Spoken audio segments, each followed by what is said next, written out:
kí ni àwọn Yorùbá ń pè Valentine lédè Yorùbá? èmi ò gbọ́ Yorùbá dé o. ọ̀bẹ̀rù Ọlọ́run. Valentine túmọ̀ sí ọjọ́ ìfẹ́ olólùfẹ́ méjì. àyájọ́ olólùfẹ́. ọjọ́ ìfẹ́ ọjọ́ ìyàfẹ́ àbí ọ̀nà tí ń pè.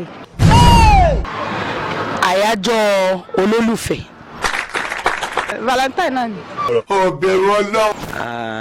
àwọn Yorùbá máa ń pè ọjọ́ ìyàsímímọ́. ìtumọ̀ Valentine ni àyájọ́ olólùfẹ́. Valentine ní èdè Yorùbá èdè yẹn ó ní ìyẹn deep gan ó deep bàjẹ́. àmì ò mọ̀ wọ̀lẹ̀ mi. ọ̀bẹ̀rù Ọlọ́run.